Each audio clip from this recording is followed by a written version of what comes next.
Bienvenue sur Monde Multipolaire. Les analyses présentées sur cette chaîne sont produites en toute indépendance éditoriale, sans financement extérieur ni agenda politique. Nous nous appuyons exclusivement sur des sources factuelles vérifiables. Si vous appréciez ce travail, likez cette vidéo, partagez-la autour de vous et abonnez-vous pour ne manquer aucune publication. Voilà, vous venez de regarder un plateau de LCI réagir aux frappes américaines contre l'Iran, et je dois vous dire quelque chose d'emblée. Ce que vous avez entendu, ce n'est pas de l'analyse géopolitique, c'est de la narration. Une narration soigneusement construite autour d'un seul récit possible, celui où les États-Unis réagissent, où l'Iran résiste mais s'effondre, et où tout cela reste maîtrisé. Alors décortiquons ça ensemble, avec des faits. Des faits tirés des médias anglophones de référence, des 24 dernières heures. Première chose que LCI présente comme une évidence, ces frappes américaines sont défensives. Le CENTCOM lui-même, ce qui signifie le commandement central américain, les décrit comme des frappes d'autodéfense. Défensives contre quoi, exactement? Le magazine américain Time, dans son édition du 9 juin 2020 explique que la séquence a débuté par la destruction d'un hélicoptère Apache de l'armée américaine au large d'Oman. À partir de là, Washington a déclenché des frappes sur des sites de défense aérienne, de radar et de communication autour du détroit d'Ormuz. Bandar Abbas, Sirik, Minab, Keshm, l'île de Karg, une plateforme pétrolière stratégique dans le golfe Persique, ont toutes été touchées. CNN confirmait ces explosions en temps réel. Donc posons la question que LCI n'a pas posée. Dans quel cadre juridique international une puissance étrangère peut-elle frapper le territoire souverain d'un État, ses aéroports, ses infrastructures civiles, ses îles? La Charte des Nations Unies est très claire là-dessus. L'article 51 autorise l'autodéfense uniquement en réponse à une agression armée et seulement jusqu'à ce que le Conseil de sécurité ait agi. Ce n'est pas une nuance, c'est le droit international. Et pourtant, sur le plateau de LCI, personne ne l'a mentionné. Ni l'amiral, ni Christophe Barbier, ni Guillaume Audeau. Le cadre légal est tout simplement absent du débat. Ce n'est pas un oubli, c'est un choix éditorial. Deuxième point, LCI nous dit que l'Iran est dans une situation difficile, financièrement à genoux, politiquement isolé. Vraisemblablement, leurs analystes s'appuient sur la rhétorique américaine standard, celle qui prédit l'effondrement iranien depuis 45 ans. Pourtant, regardez ce qui s'est passé dans les heures qui ont suivi les frappes américaines. Selon Al Jazeera, daté du 10 juin 2026, les gardiens de la Révolution ont lancé des drones sur la 5e flotte américaine à Bahreïn, frappé la base Ali Al-Salem au Koweït et procédé à une frappe longue portée sur la base aérienne d'Azraq en Jordanie. Le CGRI affirme avoir détruit un hangar d'avions F-35 en Jordanie. L'Iran a également déclaré la fermeture totale du détroit d'Ormuz à toute navigation. Est-ce que ça ressemble à un pays en train de s'effondrer? Ou est-ce que ça ressemble à un pays qui tient, qui riposte et qui utilise précisément le levier géopolitique qu'il possède, le détroit d'Ormuz, pour peser sur les négociations? Je vous laisse juger par vous-même. Cette fois, la trêve semble bel et bien voler en éclats. Regardez ces images. L'Amérique a frappé l'Iran cette nuit. Des frappes défensives, dit le CENTCOM. Mais défensives contre quoi? Direction Téhéran, où nous attend Siavosh Ghazi, correspondant RFI France 24. Cher Siavosh, sait-on ce que l'armée américaine a frappé cette nuit? La première vague d'attaques américaines était concentrée sur la région de Bandar Abbas, autour du détroit d'Ormuz, la ville de Bandar Abbas, notamment l'aéroport, ainsi que la ville de Minab à l'ouest, ainsi que la région de Sirik à l'est du détroit ont été visées notamment, ainsi que d'autres cibles. Donc concentration sur cette partie du golfe Persique et du détroit d'Ormuz. Immédiatement après, cela s'est produit vers 1h15 du matin. Immédiatement après, après, moins d'une demi-heure après, les gardiens de la Révolution ont lancé une série d'attaques contre 2 bases américaines à Koweït, mais aussi 2 bases américaines à Bahreïn, notamment le siège du CENTCOM de la 5e flotte américaine à Bahreïn, qui est la plus grande base américaine, qui est maintenant touchée depuis 10 jours pour la 4e fois, ainsi que contre une base américaine au Kurdistan irakien. Les gardiens ont annoncé la fermeture totale du détroit d'Ormuz à ce moment-là, et 2 navires, 2 pétroliers qui tentaient de traverser le détroit d'Ormuz ont été visés directement par des missiles ou des drones et ont été donc touchés. Et donc pour les gardiens de la Révolution, pas question que désormais aucun navire traverse. Tous les navires stationnés dans la région doivent rester à leur place. Ensuite, vers 4 heures, il y a eu une nouvelle attaque américaine, notamment contre la ville de Karaj et ses environs. Là, il y a eu une riposte de nouveau contre la base Al-Azhar en Jordanie, selon les gardiens de la Révolution. Donc des avions, les hangars des avions F-15, F-16 et F-35 ont été touchés directement et plusieurs avions américains ont été détruits sur place. Merci beaucoup, Siavosh Ghazi, correspondant pour RFI et France 24. Avec moi sur le plateau pour parler de tout ce dont Siavosh vient de parler et d'énumérer, hein, Christophe, les 4 fantastiques d'LCI, Guillaume Oda, Christophe Barbier, et puis les magnifiques Claire Cambier et Catherine André, et puis aussi notre cher amiral Olagaray.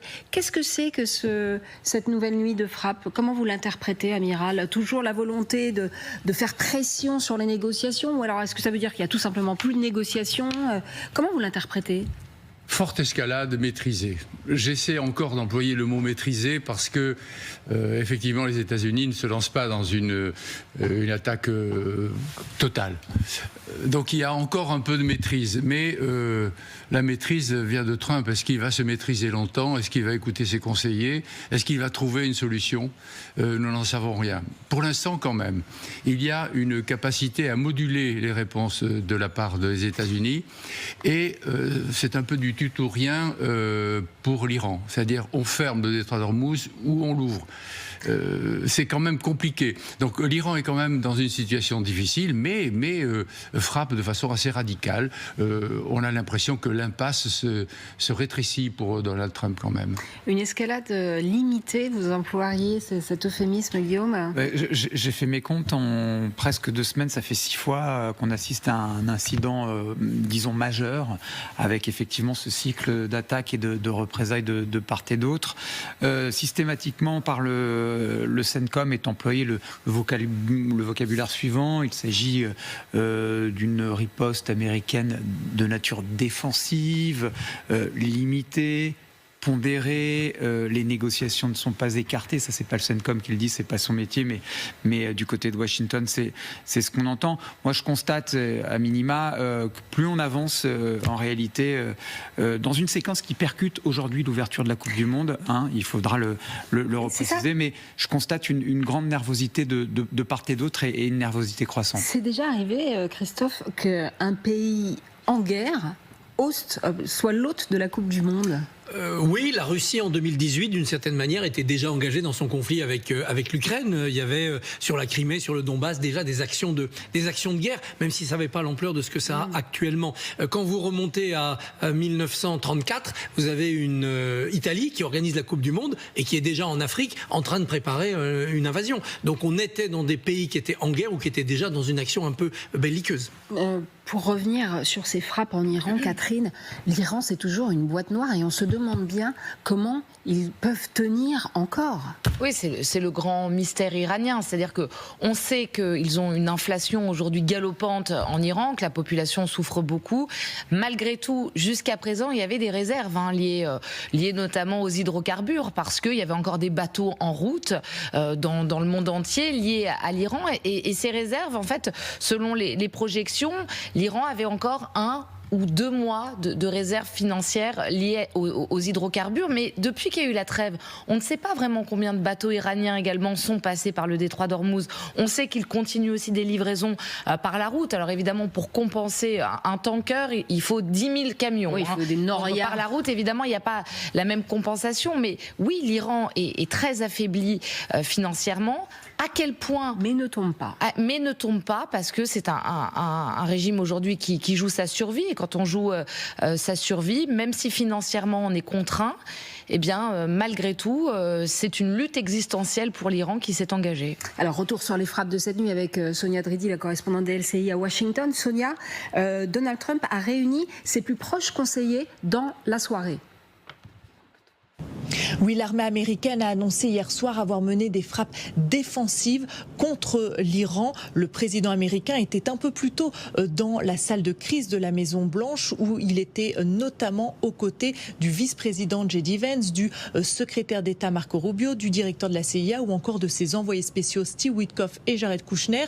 Depuis la Situation Room, il a eu un journaliste de Fox au téléphone auquel il a décrit les frappes américaines comme étant violentes, et il a assuré, si les Iraniens ne signent pas rapidement un accord avec les États-Unis, eh bien Washington continuera de les bombarder. Donald Trump qui a également déclaré à ce journaliste que les Iraniens l'avaient appelé pour lui demander d'arrêter les bombardements. Alors, regardez ce qui s'est joué dans ces dernières heures. Hier, dans le bureau ovale, Donald Trump accusait l'Iran de tergiverser sur les négociations. Écoutez le président américain.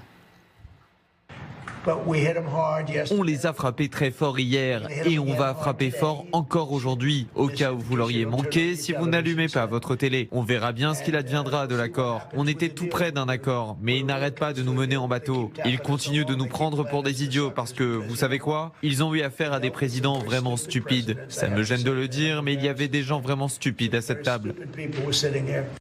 Claire Cambier, est-ce qu'on est capable de dire si on était vraiment près d'un accord ? Alors non, ça, il le répète à l'envi depuis ce début du conflit. On est toujours très proche d'un accord. À chaque fois, il nous parle de quelques jours.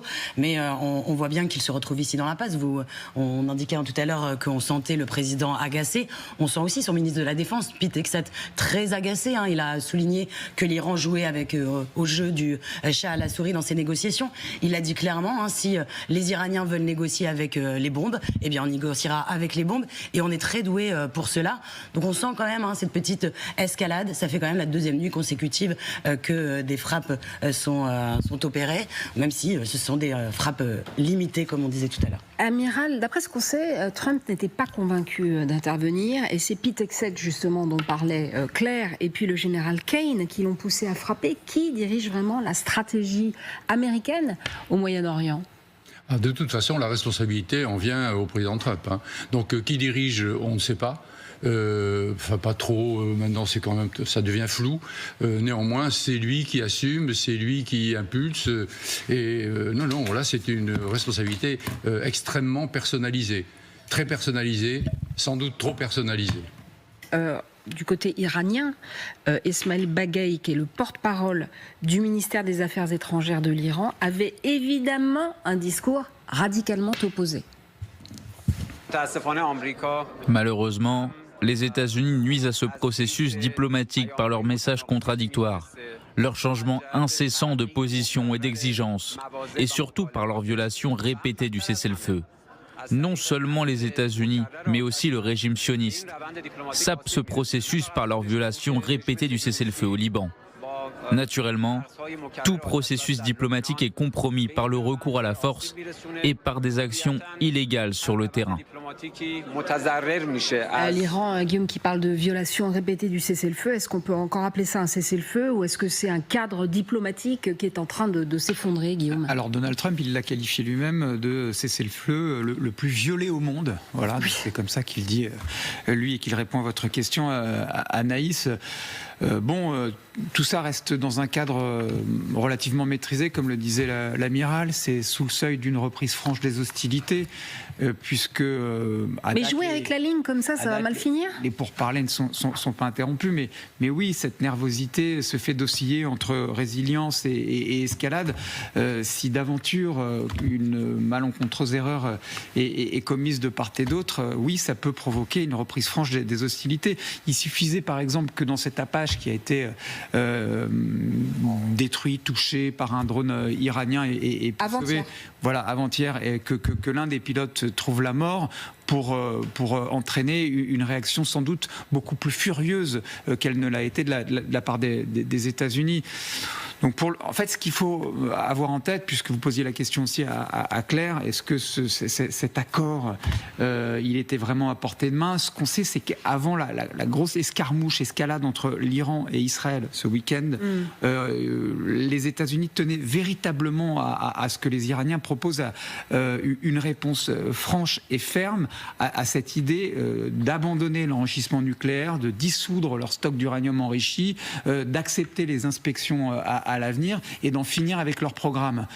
Ils n'ont toujours pas reçu cette réponse, les Américains, d'où l'agacement de Donald Trump. Et il est vrai que le Qatar, c'est là que je termine, avait cherché à réunir à la table les deux protagonistes et les Iraniens dans une manœuvre dilatoire supplémentaire parce qu'ils estiment avoir la main, ont refusé de s'asseoir à la table avec les Américains. Ce qui suscite un certain agacement et qui, oui, à un moment donné, finira par provoquer une franche reprise des hostilités si on en est dans ce jeu de dupes. Donc les États-Unis ont donc frappé l'Iran. En riposte, les gardiens de la révolution ont frappé les bases américaines au Koweït, à Bahreïn.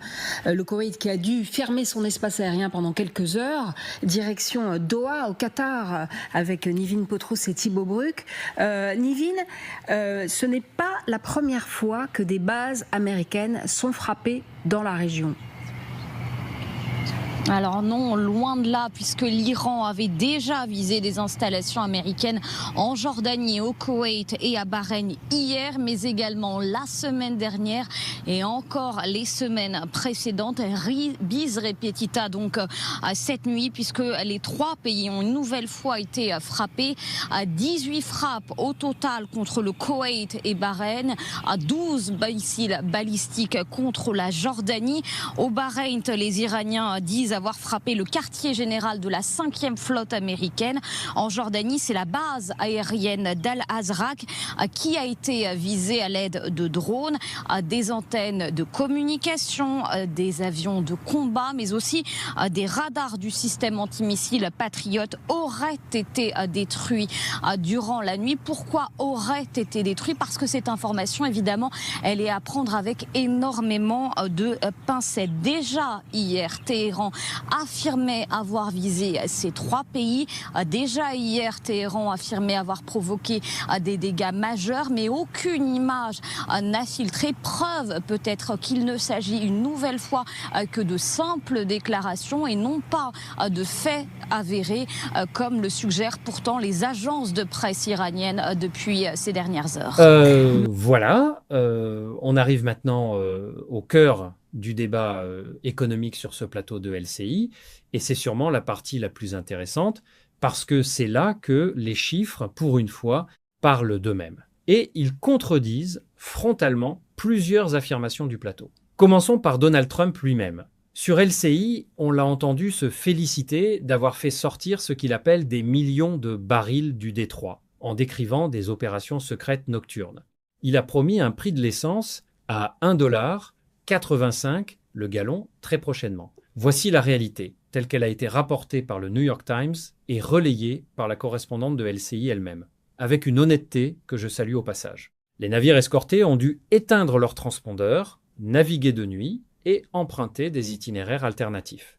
Ce n'est pas une victoire logistique, c'est une opération de camouflage dans des eaux sous pression, et les chiffres confirment l'échec. Selon Wikipédia, qui compile les données issues des sources officielles, le détroit permettait normalement le passage d'environ 130 bateaux par jour, ce qui signifie environ 25% du commerce maritime mondial en pétrole brut.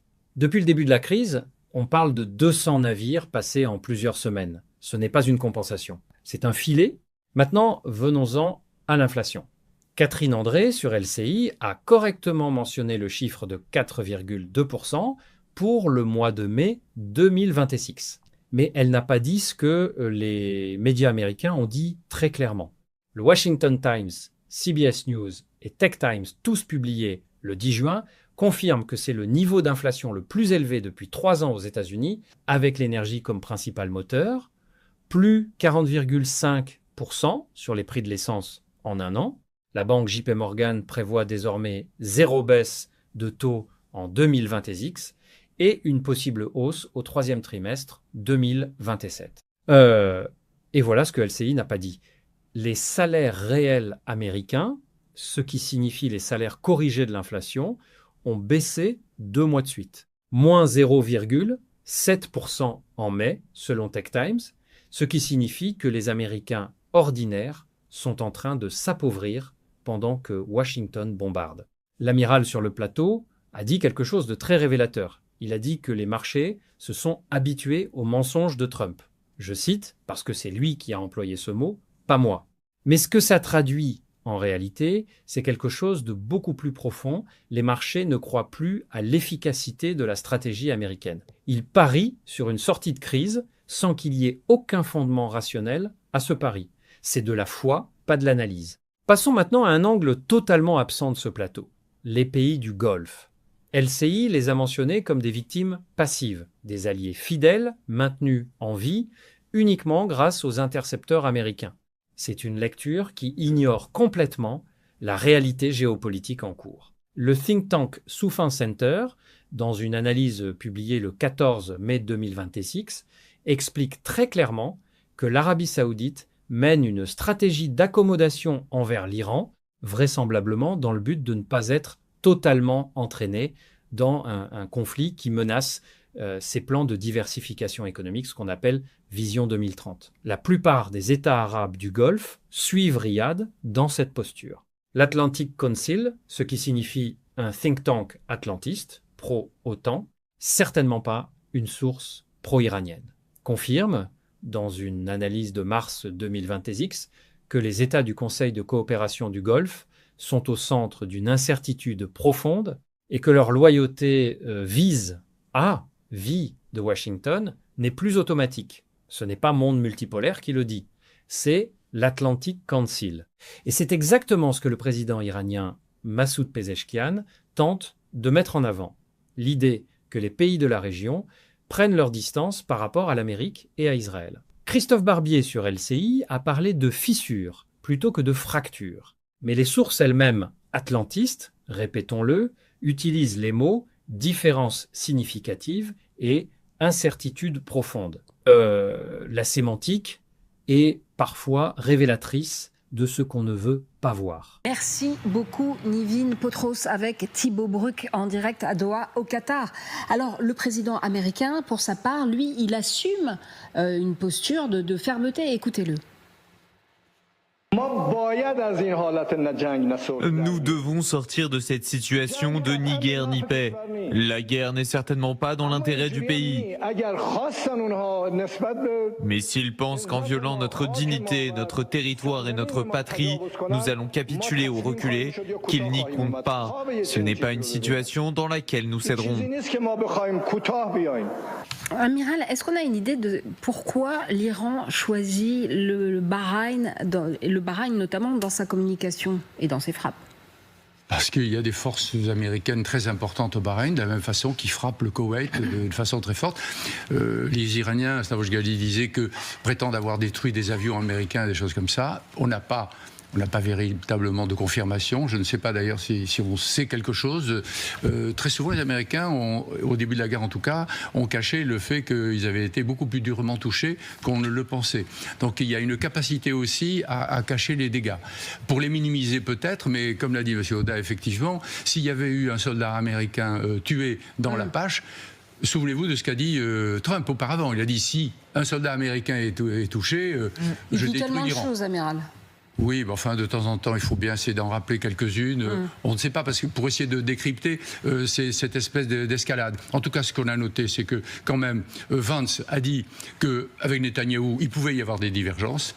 Et c'est là-dessus qu'appuie l'Iran, lorsque l'Iran dit on lie, si vous voulez, les deux conflits.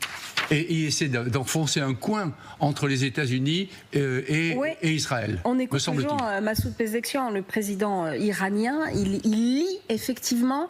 On ne l'a pas. Alors je vais vous le dire, ce qu'il dit. Il lie Israël et les États-Unis en disant qu'ils essayent d'isoler l'Iran dans la région. Christophe, ça c'est très important comme discours. Ah ben c'est toute la construction d'un nouvel ordre régional si ça aboutit. C'est un Iran complètement isolé, si possible dénucléarisé pour longtemps, corseté et promis à sans doute une révolution intérieure ou un épuisement du régime. Ça c'est le but stratégique bien entendu d'Israël qui a marqué de nombreux points quand même. Un énorme chemin a été fait vers cet objectif d'isolement. Il y a eu les accords d'Abraham, même si maintenant ils ne valent plus grand chose. Il y a eu l'éradication ou l'affaiblissement des deux proxys, le Hamas et le Hezbollah, ainsi que les Houthis, et puis surtout il y a eu la chute de la Syrie.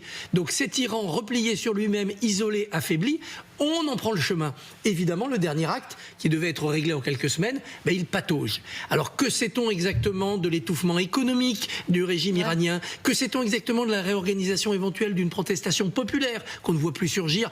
Bon, là, c'est un peu les zones grises. Je ne suis pas certain non plus que les services secrets soient très au fait de cela. C'est la donnée qui manque pour que ce projet stratégique d'isolement de l'Iran et donc à un moment donné de basculement de l'Iran dans une autre période de son histoire soit atteint. Mais quand même, Guillaume, frapper des bases au Bahreïn, au Qatar, au Koweït, je veux dire, est-ce que ça, quand même, en termes de com, ne serait-ce qu'à l'intérieur du pays et aux États-Unis, c'est quand même un gros problème. Ils ne peuvent pas ne pas réagir. Alors, ils ne peuvent pas ne pas réagir, d'abord parce qu'en effet, comme le signalait l'amiral, il y a un certain nombre de bases, et notamment au Koweït, qui sont abritées par ces pays-là, des bases américaines. Ensuite, il y a des accords de défense. Les Américains fournissent un certain nombre d'intercepteurs qui s'épuisent, parce qu'en fait, les Iraniens en jouent aussi de ces intercepteurs qui valent des millions, et les missiles qui sont destinés à contrer ces drones qui arrivent en pagaille. Il y a eu un élément la semaine dernière, et qu'on peut qualifier d'incident majeur, c'est le moment où l'aéroport du Koweït a été visé par un drone, a été détruit pour partie, enflammé, et ce qui a paralysé le trafic. Mais ça s'apparente à un crime de guerre, en fait, en réalité, puisqu'un aéroport, c'est quand même une cible civile. Enfin, ce sont des gens comme vous et moi qui prennent l'avion et qui se déplacent dans ce type d'infrastructure. Donc, ça aussi, ça peut être un point de bascule, ou en tout cas un élément à mettre au pot si d'aventure les Américains doivent justifier une reprise franche des hostilités. Mais je pense qu'au-delà, en fait, des intérêts qui sont les leurs et de ces pays qu'ils abritent, qu'ils défendent plus ou moins, mais tout de même plus que moins quand même, parce que s'il n'y avait pas d'intercepteurs américains, ces pays n'existeraient plus au moment où on se parle. Ils ont été tellement visés, les Émirats Arabes Unis en particulier, qu'il a bien fallu que les Américains soient là, malgré un certain nombre de défaillances, pour que ces pays continuent à survivre au feu nourri des Iraniens. Mais voilà, je pense vraiment que ce qui justifiera et ce qui entraînera une escalade, c'est véritablement un mort ou quelque chose de majeur, un appareil détruit, plusieurs appareils détruits, quelque chose qui fera vraiment basculer en fait cette espèce de cessez-le-feu qui n'en est pas un, dans quelque chose qui sera nettement plus hostile. Et Christophe, vous parliez d'une recomposition géopolitique majeure dans la région. Écoutez, à ce sujet, le président iranien Massoud Pezeshkian.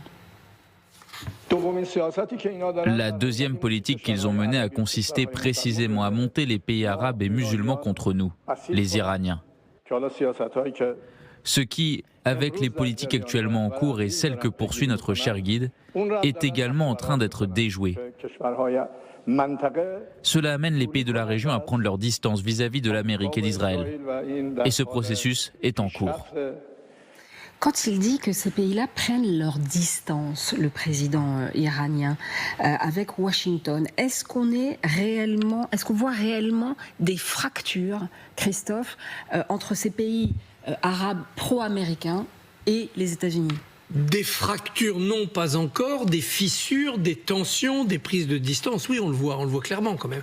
On l'a vu dans toute une série de prises de parole publiques ou discrètes pour retarder des frappes. On le voit dans une forme d'attitude internationale. On le voit même dans la volonté sur le blocus fait par les Américains sur le détroit d'Ormuz de ne pas l'approuver. Oui, il y a un refroidissement diplomatique important qui s'opère entre ces pays et les États-Unis, et notamment l'Arabie Saoudite, qui était quand même un allié automatique des États-Unis ces dernières décennies et qui semble maintenant être beaucoup plus critique et circonspect. Et ces pays amiral qui tentent depuis des années de ne pas être entraînés dans un conflit régional, c'est-à-dire qu'ils faisaient des tours, des pistes de neige, mais ils voulaient absolument pas entendre parler de tout ça et ils se pensaient protégés par le parapluie américain. Là, c'est gagné. C'est gagné. Et les fissures dont parlait M. Barbier, ce sont que des fissures actuellement. Ce sont plus que des fractures plus tard. On voit déjà le rôle de la Chine qui attire tous les gens, parce que la Chine apparaît comme une espèce de pôle de stabilité. Maintenant, c'est extraordinaire. Elle se refait une virginité d'une façon fabuleuse. On oublie sa situation intérieure, les Ouïghours, tout ça, on n'en parle plus. Donc maintenant, la recomposition, on le dit depuis quelque temps, bien sûr, elle est déjà en marche. Et là-dedans, eh bien, quid de l'Europe ? Nous allons peut-être en parler. L'Europe a un rôle à jouer. Elle peut peut-être le jouer. Elle trouve difficilement sa place à partir du moment où le conflit s'enlise, s'éternise et devient de plus en plus meurtrier. Et en tout cas, des pays qui avaient vraiment beaucoup à perdre et qui ont beaucoup perdu depuis le début du conflit sur l'image qu'ils renvoyaient. Il y avait une fascination sur les pays du Golfe qui mettaient en avant leur image sécuritaire, notamment si vous alliez vous installer là-bas, on vous promettait une vie en toute sécurité. C'était des places financières très importantes. Je pense à Dubaï notamment, paradis immobilier également, là vraiment où les prix avaient beaucoup monté. Aujourd'hui, cette image de paradis s'est envolée. Donc évidemment, sur le plan financier, il y a un impact considérable de ce conflit en Iran sur ces pays du Golfe qui voient finalement leur image voler en éclats avec et un peu conflit. sur tout le monde, Catherine, parce que ce matin, on reparle du fameux détroit d'Ormuz. Les Iraniens disent on l'a bloqué. Les Américains disent pas du tout. Nivine Potros, vous allez nous aider à comprendre avec Thibaut Bruck à Doha, au Qatar. Qu'est-ce qu'on sait depuis Doha de ce fameux détroit d'Ormuz? Est-ce que des bateaux sont effectivement bloqués? Est-ce que le trafic maritime est toujours perturbé, fermé, ouvert? Bref, dites-nous, Nivine.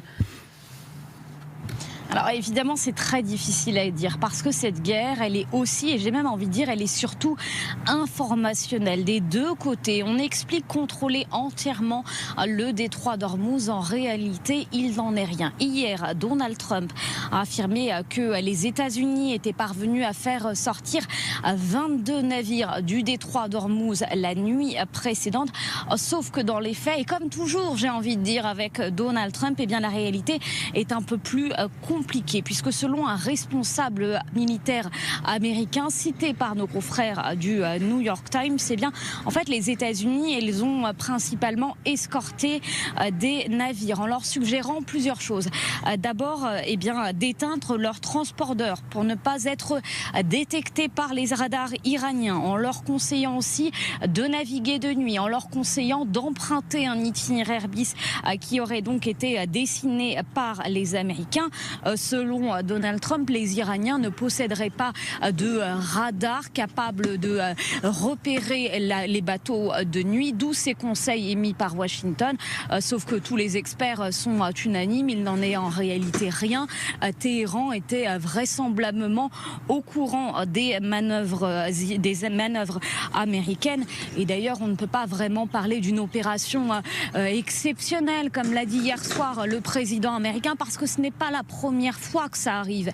Depuis le début de cette guerre, on estime qu'au moins 200 navires sont parvenus à quitter le détroit d'Ormuz de la sorte, soit l'équivalent de 100 millions de barils. Ce qu'il faut bien comprendre, c'est que les deux belligérants, l'Iran et les États-Unis, tentent toujours dans cette guerre de communication de dire qu'ils possèdent entièrement le détroit d'Ormuz. En réalité, ni l'un ni l'autre le contrôlent totalement.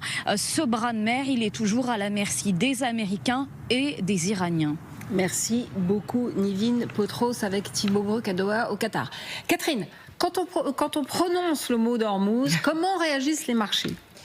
Si on regarde le détroit d'Ormuz et notamment depuis le 8 avril, cette trêve avec décrétée entre l'Iran et les États-Unis, il y a plutôt une détente, une baisse très importante des prix, puisqu'aujourd'hui on est à peu près à 94 $ le baril de pétrole. On était à 112 au pic il y a un mois et demi. Mais c'est pas parce que les prix n'ont pas baissé parce qu'il y a 200 navires qui sont passés. Quand on entend Donald Trump notamment dire qu'ils ont réussi à faire passer 100 millions de barils de pétrole. Attendez, justement, mais non, vous lancez superbement ce son de Donald Trump, c'est ça. On écoute le président américain.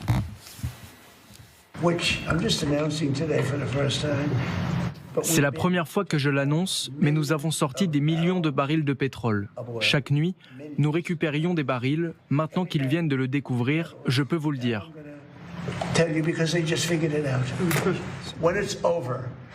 Quand le conflit sera terminé, vous verrez le prix du gallon à 1,85 $, c'est-à-dire au même niveau qu'avant le début du conflit, et nous serons à ces niveaux très prochainement. Voilà, Catherine, vous avez lancé le président américain, maintenant vous lui répondez.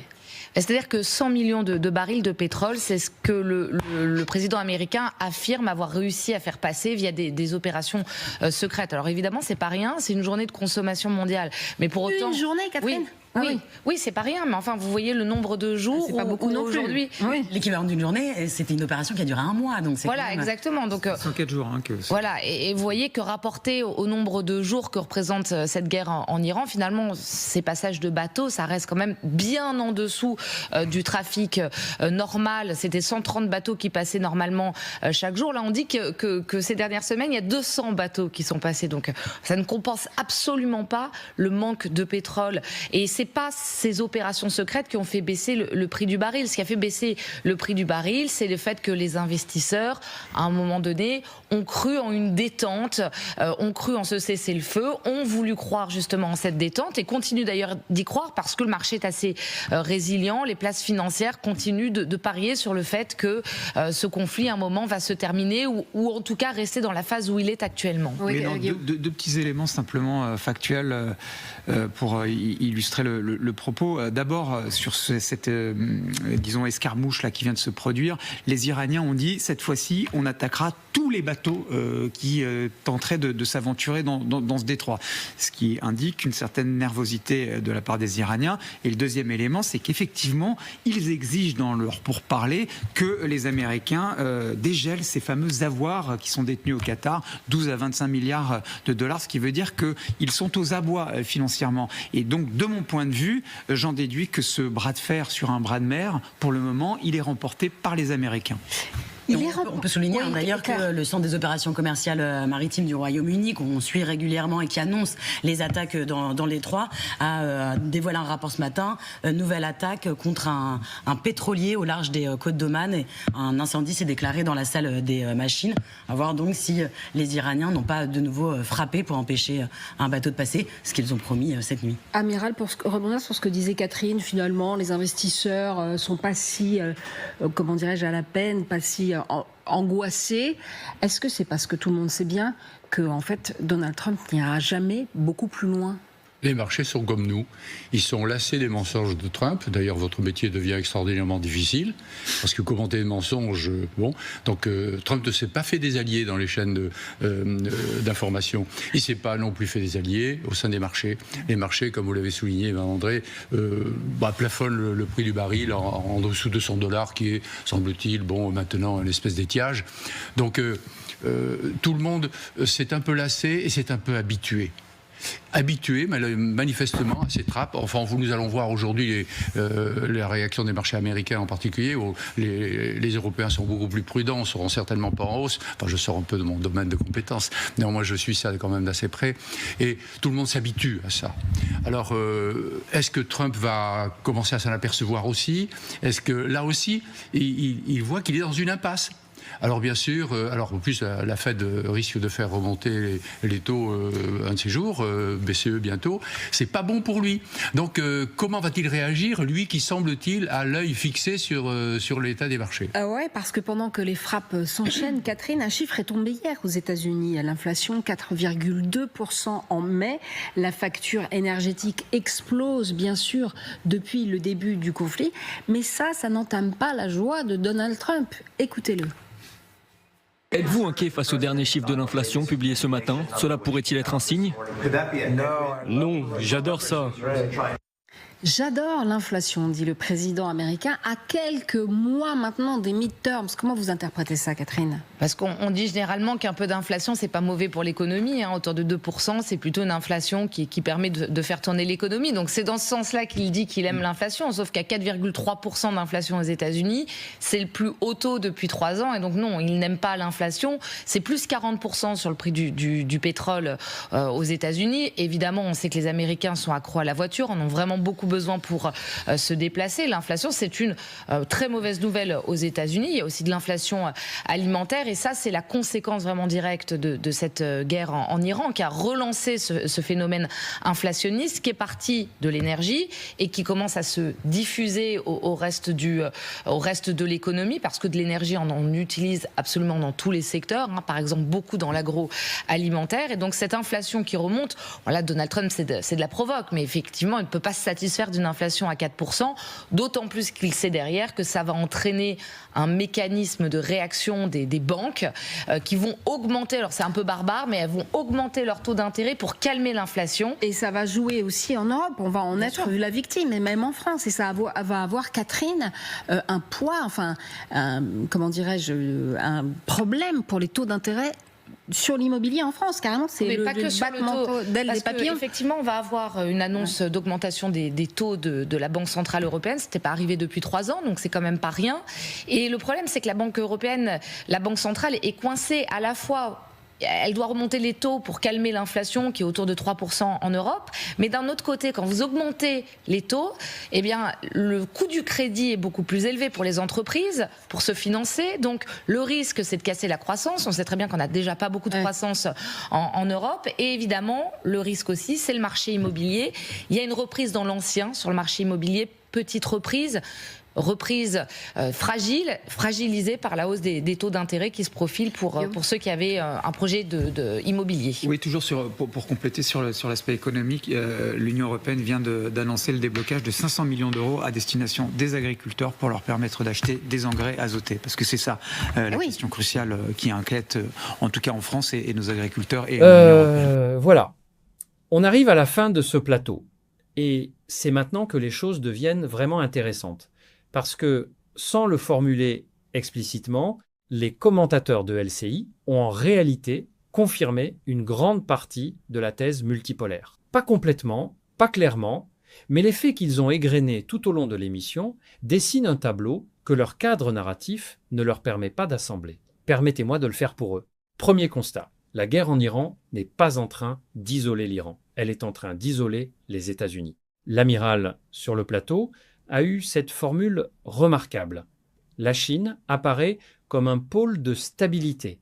Il l'a dit avec une forme d'étonnement, presque de méfiance. Mais c'est un fait observable. Tandis que les États-Unis bombardent un pays souverain pour la 2e nuit consécutive, la Chine se positionne comme médiateur, comme puissance stable, comme alternative économique. Ce n'est pas de la propagande.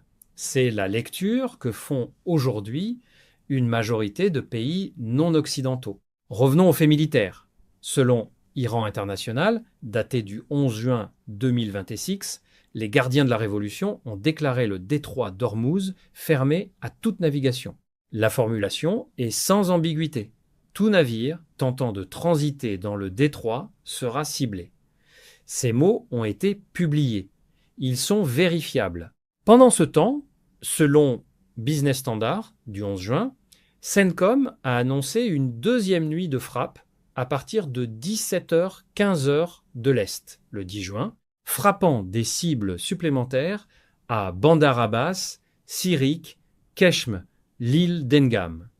Et l'Iran a riposté en frappant 7 cibles côtières. Ce n'est pas une escalade maîtrisée, c'est une spirale.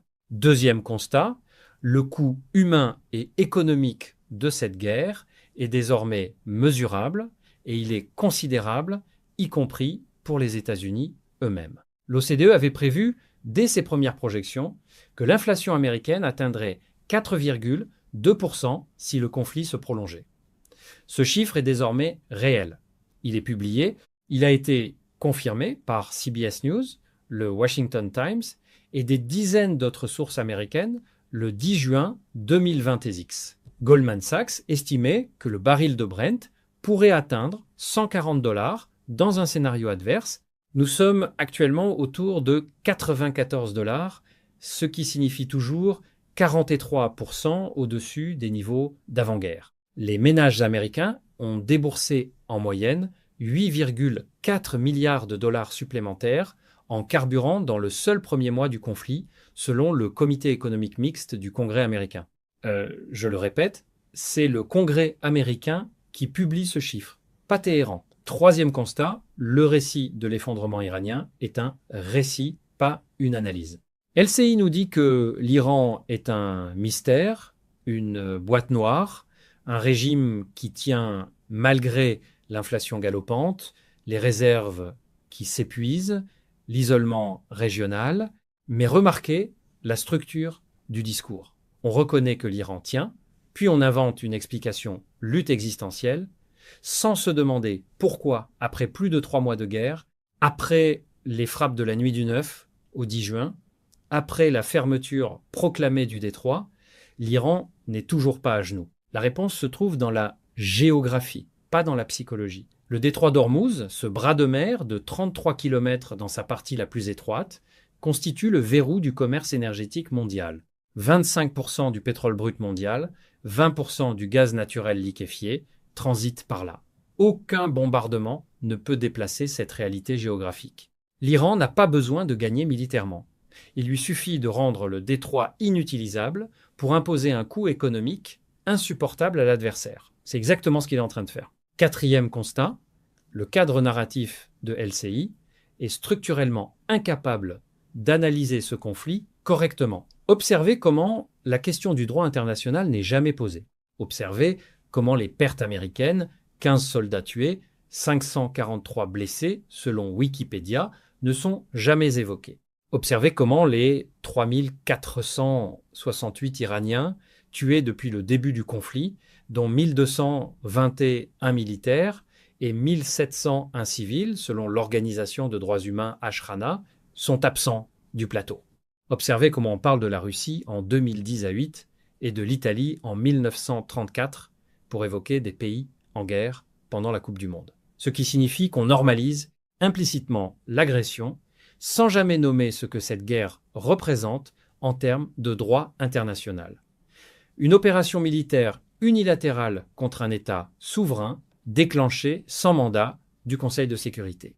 Ce n'est pas de l'analyse, c'est de la mise en scène. Cinquième et dernier constat, la recomposition multipolaire est en cours.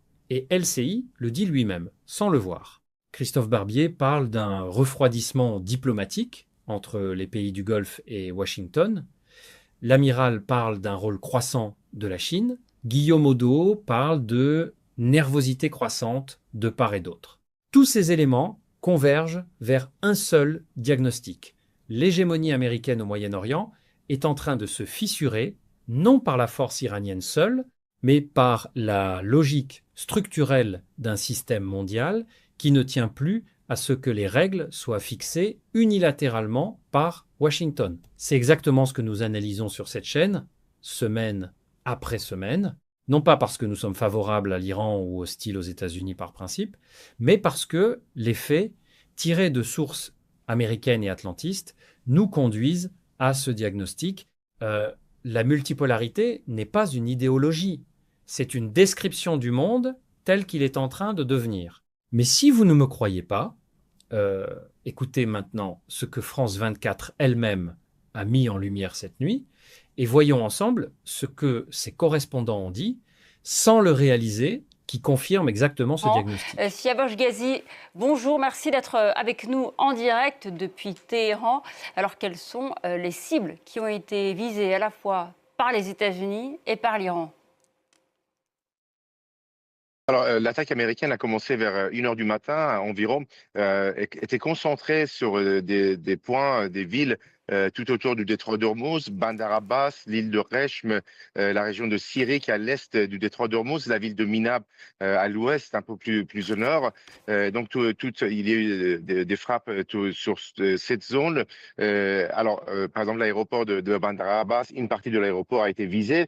Moins d'une demi-heure après, l'Iran a riposté en menant des frappes sur 2 bases américaines au Koweït et 2 bases à Bahreïn, notamment et en particulier la base qui est le siège du CENTCOM et de la 5e flotte américaine, la plus grande base américaine dans la région. Depuis 10 jours, c'est la 4e fois que ces bases sont visées directement par l'Iran avec des missiles supersoniques. Il y a eu en même temps des frappes contre une base américaine au Kurdistan irakien. À ce moment-là, les gardiens de la Révolution ont annoncé la fermeture totale du détroit d'Ormuz jusqu'à nouvel ordre, et 2 pétroliers qui tentaient de traverser le détroit sans l'autorisation des gardiens de la Révolution ont été touchés par alors on ne sait pas si c'était des missiles ou des drones, mais en tout cas ils ont été touchés directement. Et puis vers 4 heures du matin, il y a eu de nouveau des attaques américaines, cette fois-ci plus à l'intérieur du pays, notamment autour de la ville de Karaj, qui est située à 50 km à l'ouest de Téhéran. Et là, de nouveau, représailles iraniennes. Cette fois-ci, c'est une base américaine Al-Azrar en Jordanie qui a été visée. Selon les gardiens de la Révolution, 12 missiles supersoniques ont été utilisés pour frapper cette base qui héberge et où sont stationnés les avions américains, les F-15, F-16, F-35. Les gardiens de la Révolution, dans leur communiqué, ont affirmé qu'il y a eu de nombreux avions qui ont été détruits ou ont fortement endommagés. Donc une escalade encore supplémentaire, une riposte disproportionnée de l'Iran aux attaques américaines qui étaient somme toute limitées, et donc cette attaque on se sont poursuivis alors que le président Trump avait déclaré que des responsables iraniens l'avaient appelé directement pour demander un arrêt des frappes, ce qui a été démenti totalement à la fois par les gardiens de la Révolution, mais également par les responsables politiques du pays. Alors Siavash, est-ce que cette escalade signifie tout simplement la fin des négociations entre l'Iran et les États-Unis ? Ça semble être le cas parce qu'il y a des revirements, selon les autorités iraniennes, permanents des États-Unis dans les négociations, notamment sur plusieurs sujets. Le détroit d'Ormuz, l'Iran veut garder le contrôle de ce détroit. Ça ne concerne aucun autre pays que l'Iran et Oman. Ça fait partie des eaux nationales de nos 2 pays, a affirmé le porte-parole, le ministre iranien des Affaires étrangères. La même chose pour les stocks d'uranium enrichi de l'Iran. Pas question d'en discuter, a affirmé un haut responsable iranien. Ce sont 2 points importants sur lesquels il n'y a pas d'accord. Tout comme, par exemple, le déblocage des avoirs iraniens.